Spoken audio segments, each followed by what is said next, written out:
Hi guys, so today I will be presenting a video which is a written statement of a recorded interview of DC Wolfgang Bird, also known as Constable A, one of the corrupt officers involved with Darren Nicholls. Now, for those of you who are new to the case or not aware, Darren Nicholls, aka the Supergrass, aka the Crown Star Witness, is the individual responsible for the convictions of Michael Steele, Jack Williams and Peter Corey. He is a self-confessed liar, and he had been blagging the old bill from the moment he was arrested with 10 kilos of cannabis resin in a van which he was responsible for. Without Mr. Nicholls, the CPS, which, if you don't know, in the UK is the Crown Prosecution Service, who are responsible for prosecuting individuals within the British justice system, had absolutely no case whatsoever. No fingerprints, no DNA, no physical evidence at all was presented in the trial against the three defendants. What was provided was Darren Nicholls himself, a self-confessed liar and small-time crook who sat in the witness box and provided the Old Bailey with his so-called version of events, which solely led to the guilty verdict and subsequent jailing for life of Michael Steele and Jack Williams. Darren Nicholls was dodgy, to say the least, and during the trial it came to the attention of the court that Darren Nicholls was a registered police informant and associated and had dealings with two corrupt officers who were themselves convicted of crimes. But unfortunately, the details of these convictions are impossible to trace, as the court hearings were heard behind closed doors and the police made it impossible for Steele or Williams' legal teams to attend and learn information that could well have been key evidence that could have affected the outcome of Steele and Williams' trials. Most of the information regarding the corrupt officers is impossible to find, but we do have some of their interviews available, which I'll be using to make the next few videos. I hope you enjoy. Record of tape recorded interview. Person interviewed, Wolfgang Forrest Bird. Place of interview, Southend Police Station. Date of interview, 14th of May 1996. Time commenced, 1907. Time concluded, 1942. Duration of interview, 35 minutes. Interviewing officers, Detective Inspector A. Down. Other persons present, Detective Constable Keeble. The time is now 19:07 in the evening of the 14th of May. This is a continuation interview of Mr. Wolfgang Bird. The same people are present on the tape before. I'll remind you, you are still under caution, Wolfgang. You understand what that means? I do. And you've had a private consultation with your solicitor and a cup of tea. That's correct. I've had a conversation with your wife because she's phoned me. Thank you. And basically, we are continuing the interview, and I think that the best way to do that, basically, so that we can play this tape, so that you can hear exactly what was said, okay? So I'll play this tape now. It's a second copy. It's very good quality, and it's tape number 32, and it's got a reference on it of DGM1, and it seems to have taken place on the 10th and 5th of May 1996. DC Keeble, 10th and 11th. 10th and 11th of 1996, I apologise, and it's a recording of the police interview at Braintree Police Station, which I think is actually in your desk phone. That's not to say that you're the only one that uses it. Telephone tape recording played. Hello? Alright, you can save money and ring me at home if you want. Oh, it's the firm's phone. Oh, alright, yeah, you can pop round. Let me just try and see if I can sit down without the police cutting off. You still there? I'll call you at home if you're worried. What's the number? Alright, I'll ring that. I'll stop there. First of all, I can ask you, do you recognise those two voices? Yeah, the louder voice is me and the other one is Darren Nicholls. Fine, and you're now phoning him somewhere? Back at his house? From the police station telephone, wherever your desk is. I mean, I don't know, I've not been to Braintree. Well, sounding by the background noise, I'm in the office. I'll have to accept that's where it's from. It's somewhere in the police station.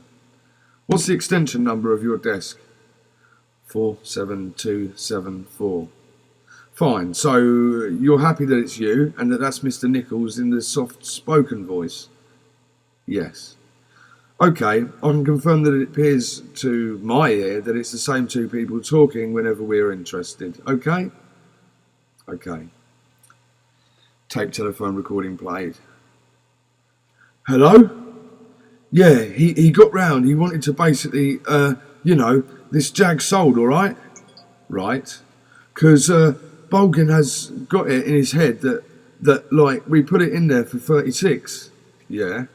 And he said I could £3 cash, and I've had it in the newspaper for 3 weeks. Yeah. You know what I mean? So, what do you want to do? You sell it, don't you? Exactly. I don't know how Bolgan looks on this. He rang me up earlier. Bolgan went, well, if we're going to make a profit, we'll sell it. He said, someone offers you 3.5, we'll take it. 3.5? He hasn't sold cars before, has he? No. I said to him, well, I said at the minute I'm looking at a profit, and like it costs 2.6. I spent £64 on adverts and sell it for £3. I said it's 180 odd quid each. Well, 180 quid each, which that's a profit. Yeah, and he wants to send it abroad anyway. Does he? Yeah. Oh, it's only going to get used once, right? Just for running some dough abroad. Some dough? Money, yeah. Right. So that's for next time, the biggie. Yeah. His other pals still down there at the brook. They're still down there in the other worlds of the world. And they apparently will be back up at Tuesday, because now they're in possession of what they want. Yeah. They're coming back. Right. Because he said to me, I'm trying to use different vehicles for everything. He said, because amount of times it's like Jack has used the same motor to pick the gear up off the beach. Yeah. He said we're thinking about using a different motor and all that. Right. Good, that is. So really, all you've got to do is steal the car when it goes abroad next time and keep the loot. That wouldn't be a fucking bad idea, would it? No. I'll stop it there for a moment now. The first suggestion of any criminal activity there is directly from you. Yeah? Tape played. That would be a bloody good idea. Wouldn't that be nice between us? Yeah. It'd be like 100 and something odd £1,000. I mean, more than that exactly. No, it'd be 150 grand, I reckon. Huh. There's a lot of gear down there where they're going. Yeah, exactly. More than that, I reckon they're playing 7.5. This time, they said, oh. Hang on. Yeah, so he wants to borrow my Land Rover to put his boat in. Right, sometime next week. Doesn't matter this time, really, does it? No. Just thought, well, I don't think I'd bother to tell you. Urge to catch someone. Oh, no. Let it run, because you have a little bit and play around here. Well, you have a little bit and play around here anyway. Yeah. Oh, blimey. You'll be able to get loads of people. I mean, I'll dish it out like sweets. As long as you get paid for it. Well, I'll make sure I get the cash before I tell you. Exactly. Because I can't afford to lose it. I don't know. I suppose there's always the fact that I could go back to him and say, look, someone's took this and got nicked. What do you want me to do? Chase them around for the money?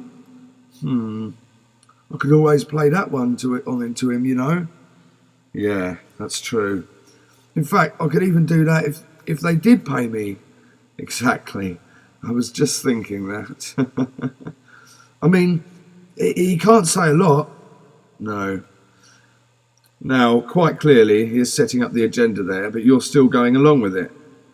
Yeah?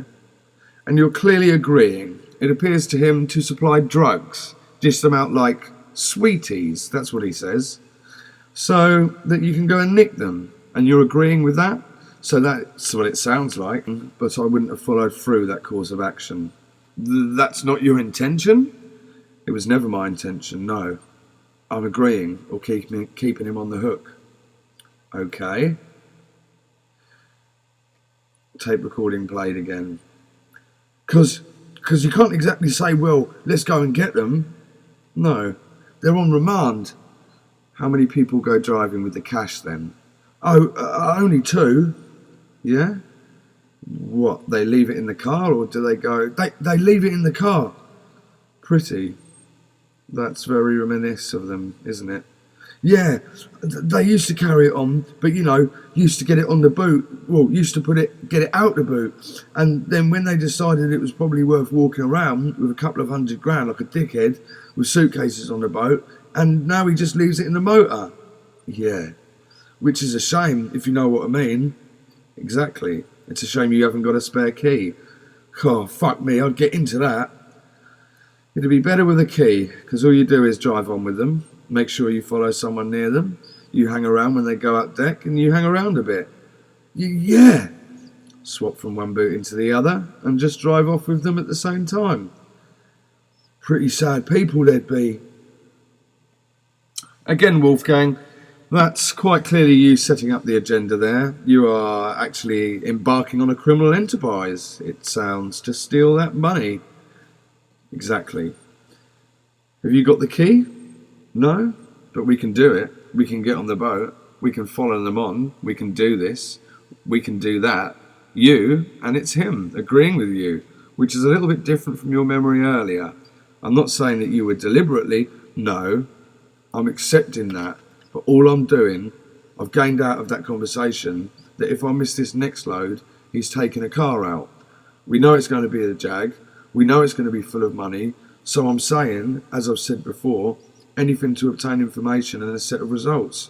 I never would ever or had any intention of following through any part of that conversation or anything that I've ever said to him. But the appearance of that conversation is that you are suggesting to him that you can steal and share the money.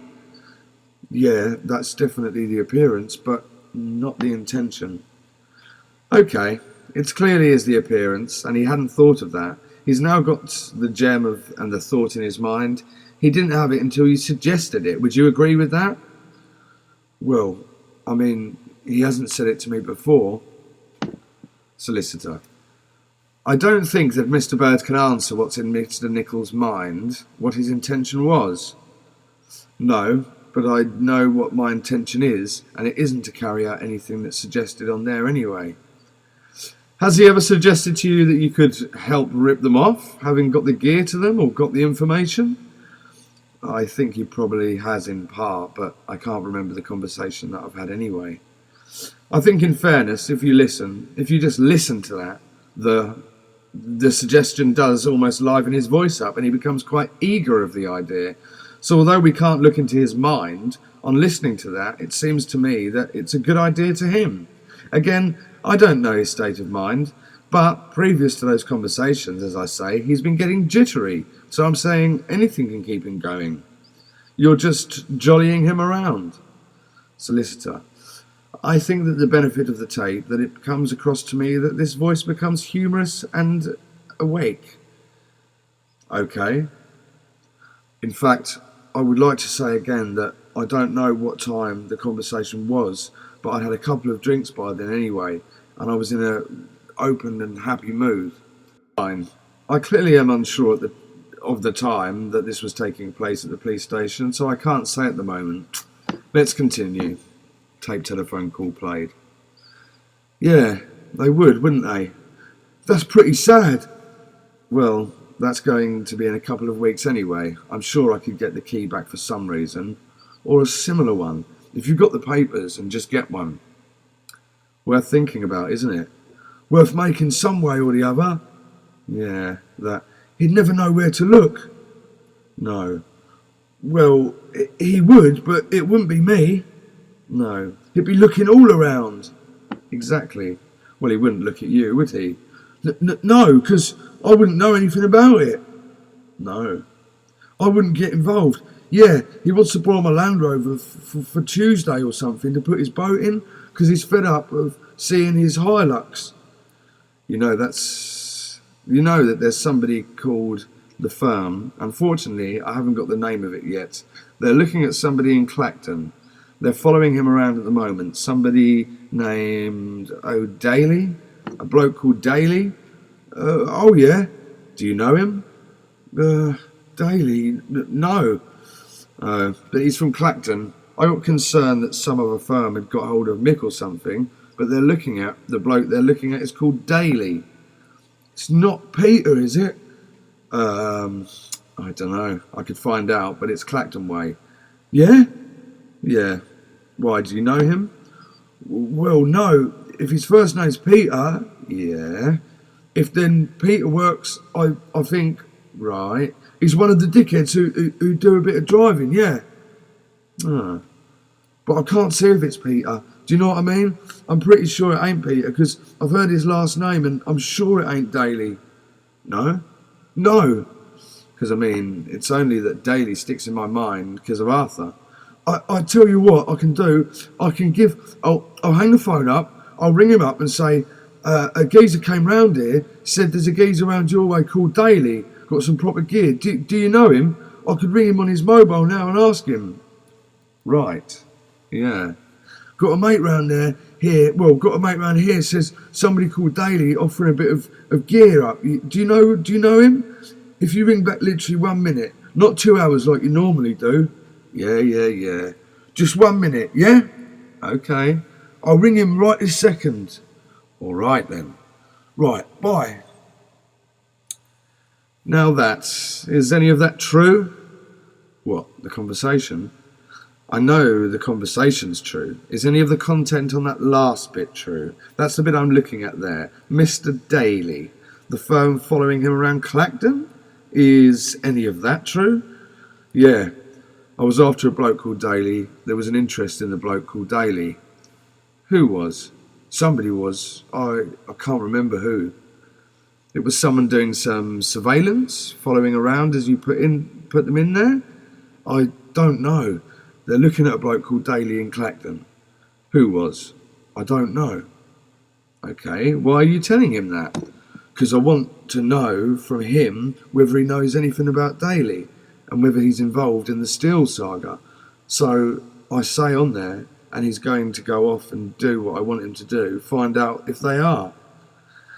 Okay, fine, but at the same time you're clearly likely to compromise a police operation or a customs operation. Whoever it is, you've told him we're following him around, or a firm is following him around a man called Daly. Do you understand what I'm asking? Yeah, I understand what you're asking, but again, that's not my intention. It might come across that way, but I want to know from him, so I've got to ask him, do you know about a man called Daly? You can ask him about a man called Daly without asking him a man called Daly, because a firm up there's looking at him. That's different, isn't it? Yeah, but that means, the way that's phrased is not the way that you've interpreted it. It's someone looking at him. It could be that I'm looking at him. All right, Mr. Nicholls is very well connected, you're telling us. Right, so he should know. He's not a fool, and if he has got a man called Daly, who he knows, who is his pal, I don't know, you can think of any scenario. Yeah. You don't know either, and you've now given him the nod that there's the police or whoever surveillance operation in progress. If that's the case, yes. I don't know whether that's the case, but, well, I don't. You're telling me that someone was looking at him? That they were interested in a bloke called Daly? I don't know how it came in, but somewhere in the office it had come into being, so I'm asking him, which I could and I would do about a lot of other things that come into an officer or intelligence that does. I'd be onto the phone to an informant and say, what do they know about this man? The mere fact that I'm asking about him would give them a clue that I accept that about him. But I'm not saying that to them. I haven't said it to them, and there's somebody following about definitely going to nick him. Doing this, I've asked about him and done it. Solicitor, you obviously mean surveillance, meaning, look at him, he's of interest. I hear you, but your interpretation is different to the one I say. Come back to what you said earlier then, prior to this, in our earlier discussions. You said that when you spoke to Darren, he asked you, was he being followed? No, this is Monday morning. That was Monday, on the bleep, I think. This isn't Monday morning. Let's continue with that then. I think you'll phone him back in a moment. I do. Well, you don't leave it 2 hours like he suggests. Telephone conversation played. Hello? Hi? No, wrong firm. He said, unless you're getting a bit off Pete, he said, but I've never heard of that name before. All right then, fine. Pete only got rid of something like 7 kilograms in 2 months. All right. So I don't somehow think it's going to be, oh, fine. He's not going to crop up somewhere. He's not going to crop up something major. Old, the other Mick has been talked about recently. I don't know if you've heard anything about him. Old Donnelly. Like my mate said, fuck him. Yeah. Because he didn't want to get back to him, you know. Rang him a couple of times and he said, yeah, he'll be back, no problem. The only thing I can do there is go for his brother, John. I mean, I've spent a bit of time with him, like 18 months. Yeah, there's something happening along there, just perhaps, and something. You know anyone who wants a couple of pints of BMK? Yeah, well, just a couple of pints. Is that all? Well, it's mad, but believe it or not, my mate said her dad got some oil drums to keep diesel in, and they were BMK, Kodak BMK drums. Right. And he said they have a couple of pints left in the bottom. I said a mate might have use for them. Right, yeah. The trouble is it's too small to make a viable trip, isn't it really? Yeah, you need a gallon to make like 5 kilos. Yes, exactly, yeah. Oh well, I'll say to him, have a word with your dad. He reckons his dad's too honest.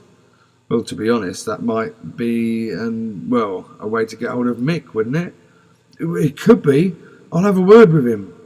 Yeah, just say, look, I know there's a couple of pints, but if you've got any more, there's a little bit more to add then, isn't there? Yeah, could be a good idea. Might be able to sell it. Yeah, that's right. I mean, you get a couple of £100 for it or something. If I could make some money out of it. Yeah. All right. Good, eh? I'll go for John then.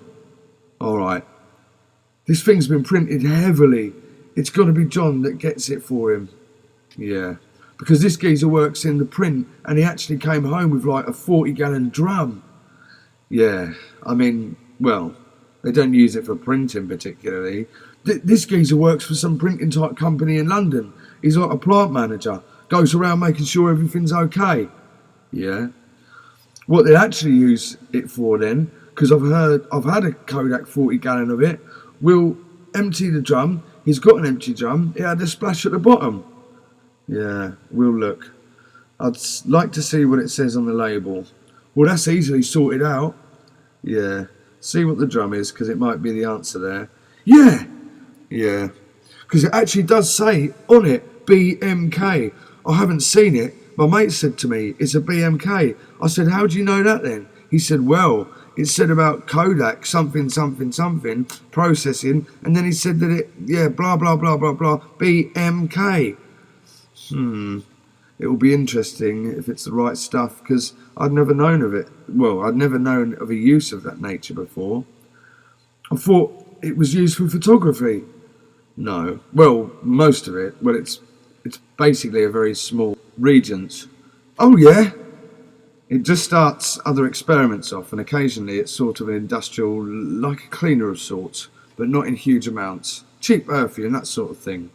I mean, if you brought 100 millilitres, you could it would last all year, because you just dabs dots of it. Not in my house. No, exactly, not in your house, but find out, but if that's right, that could be interesting, if they're using it in that sort of quantities.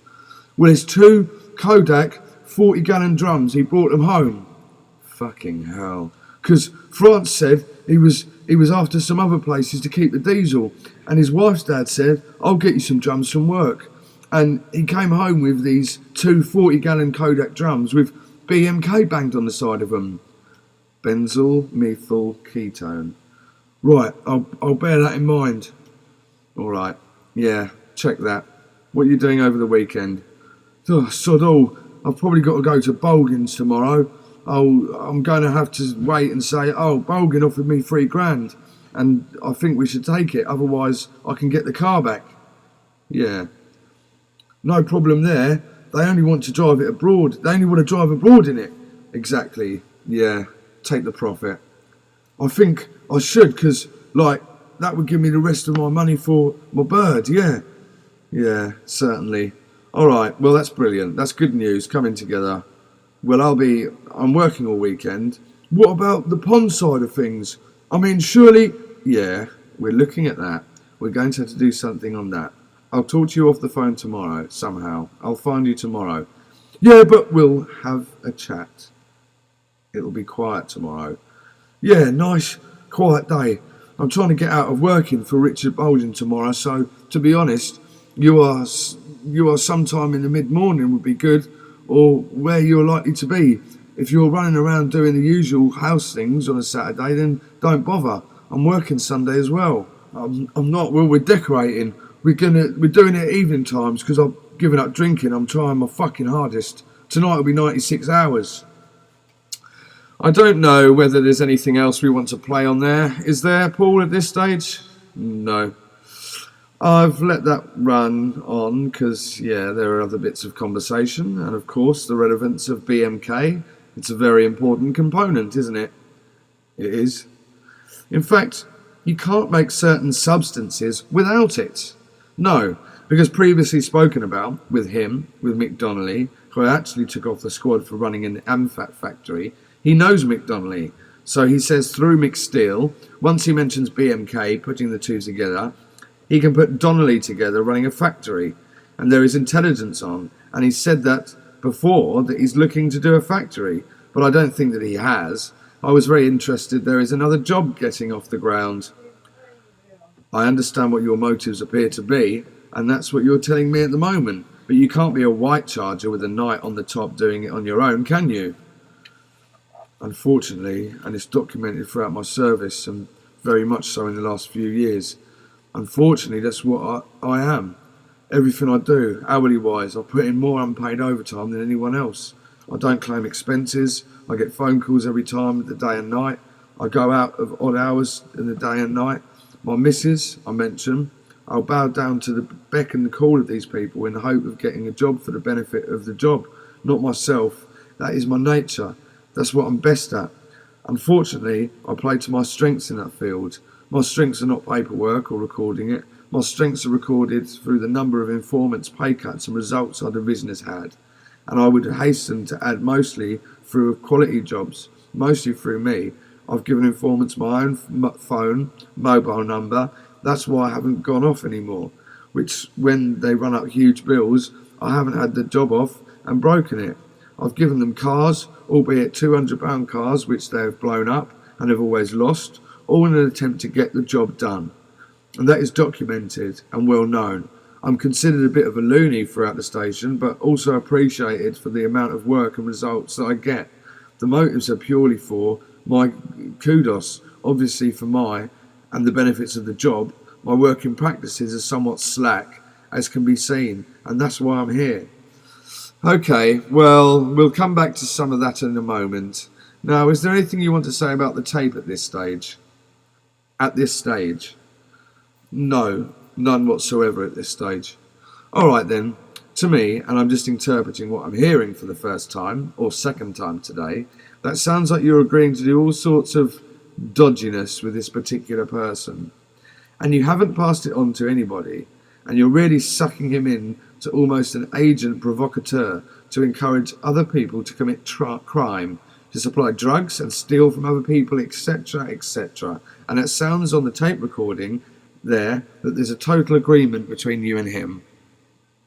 It's an agreement where a course of action wouldn't have been followed because I wouldn't have followed it through. Okay, so you don't follow any criminal enterprises with these people? No. Have you any questions, DC Keeble? Yes. Going back to what you were saying earlier now, again, a point you've just raised there. You spoke about your own kudos, yes? Is that correct? Yeah.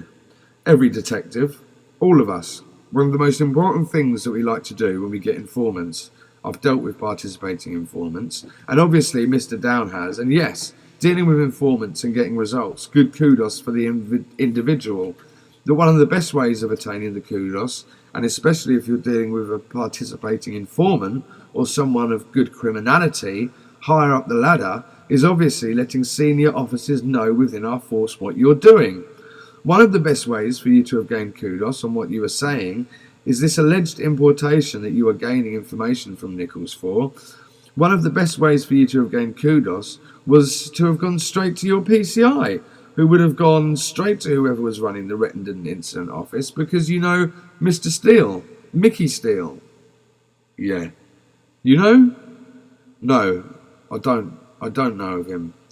You know of him. You know from your experience and from your knowledge what sort of person he is, don't you? Yeah. You know certain things about him for the information that we have, which I'm not going to divulge during this interview. You're also aware that at Rettendon there is a murder incident office. Yeah. And now you're aware that every informant, every officer who acts as a handler or an informant, which you've been, has to report to a controller. And that controller has to be at least the rank of detective inspector, or at least the rank of inspector in some divisions. Is that correct? Correct. Not the rank of sergeant. Now, I understand during the course of a lot of what you said, you have reported a lot of these things to Sergeant Stimpson. Is that fair to say that you have said that? Well, he's aware what I was talking to them. He was aware that I was talking to them.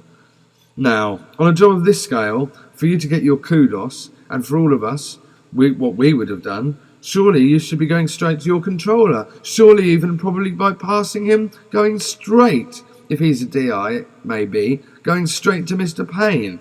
And that's where you were going to gain your kudos, not to Sergeant Stimpson. Now, right, I've accepted that. That is an internal policy that I've put my hands up to. I'm working as a result. As I said before, what they say and what happens can be miles apart. Nothing has happened, but I'm trying to get out of him the important feature of the job, and that hasn't happened up until then, up until the last few days. I accept that Mr. Payne was aware because I registered the informant. So was the DI, because he sees the forms that I'm talking about now. He is aware that there is Rettendon involvement because Mr. Bright came over and actually saw.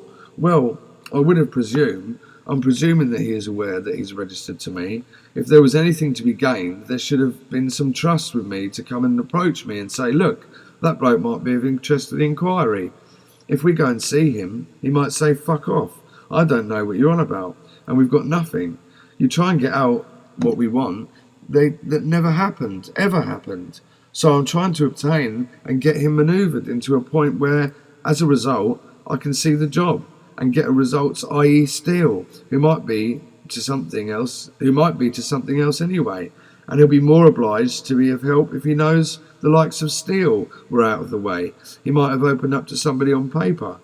What they say and what they commit to in paper, again, different things. Oh, they're different, well, on different planets sometimes, and quite often they are. I agree with you. Again, I'm just reiterating that I don't and I cannot disregard your advice on what I should have done procedure-wise. That hasn't been applied, but whatever I've done has only been for the purpose of achieving a result for the job, with no intention of me benefiting one way or the other, and I'm trying to get across to you because this is my opportunity to do so, and it's obviously what the opinion and what other people's opinion, after listening to this tape, will have of me as a person. I think one of the questions DC Keeble was actually asking you, who is the controller of your informants? Or, for the particular informant Nicholls, is it the sergeant or is it the inspector? Well, it's the inspector, I presume. Have you ever divulged any information to your inspector? Not directly, I don't think so. You've spoken to Mr. Payne, I accept that, and you've certainly spoken to your sergeant. I hear what you say on that. Yeah, but you haven't spoken. Mr. Orp, I think, as far as I'm concerned, is aware that I talked to somebody about an importation. Okay, let's move on. Again, going back to what you mentioned earlier, you mentioned your first contact with Mr. Nicholls, one of your first contacts with him, was through a friend. It then transpired that he was the put-up of this job you described as what you call it, a pond or a lake. Yeah, a lake. Yeah. And you, I think you said 30 or 40 kilos. I mean, I don't know the exact figure. I'm sure you know. Now, from your knowledge of regional crime squad work, which you worked on for 5 years, would you not have thought it would have been better for us to report that along with the line to senior management and for that cannabis to be looked at in a different way as opposed to Braintree Division dealing with it? From your knowledge of regional crime squad work, there was possibly there a very, very good chance of you catching your good team of criminals. Point taken, but totally wrong. That is an untried, untested, unknown informant at that stage. I've got him pissed the night before at a do, and we're all at. And at the next day, he talks to me and says, right, fair enough, this 11 be your starter for 10. All right. I then go to the DI and say, I've got this untried, untested informant who's saying in that lake there might be 30 or 40 kilos. The DI then makes the phone calls that he makes, and whatever he does at the end of the day says this is the course of action that's going to follow. We'll get a diving section out on rest days. That was money, and they went and found it. Stop you. Might have been there. Stop you for a minute there, Wolfgang. We're not here to investigate procedures of the police force. We're here to investigate your involvement in a conspiracy to... Yeah, but I understand the questions he asked, and I think we're diverging from the path we really want to be on here. That's a matter for internal discipline. If that's what they want to do, I'm not here for that, okay? In relation to this matter with Nicholls, then. Yeah.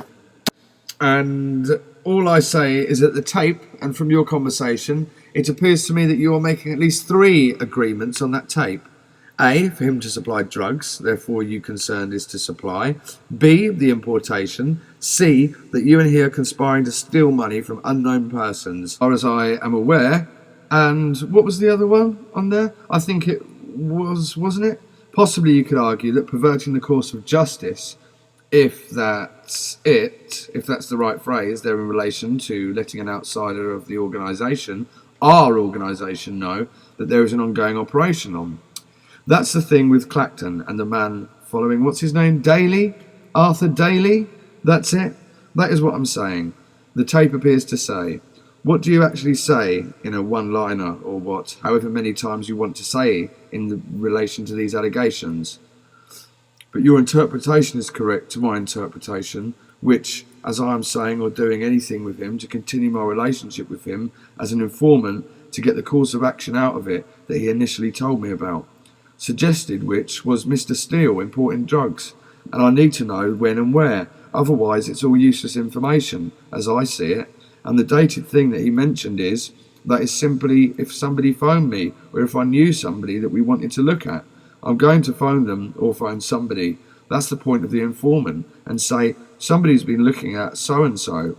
What do you know about him? And looking at him at so and so could mean a whole manner of things. Your interpretation is not what my interpretation intended to be. If I wanted to say to him, he's being followed around, please phone him up and warn him, I know that I'm not stupid, and I would never do it. In relation to the particular matter, do we want to talk about that anymore, Paul, at this stage? I want to move on to some reasons. I don't know what the tape is saying. We're up to 33. I'd like to move on to some other areas that will illustrate my belief that that isn't just a one-off incident, that my contention is you may well be acting unlawfully and conspiring with this person and others. Yes.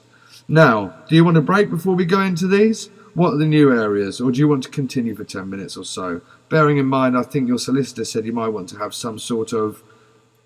I'd like to have a consultation. A consultation. Well, I've only got 10 minutes.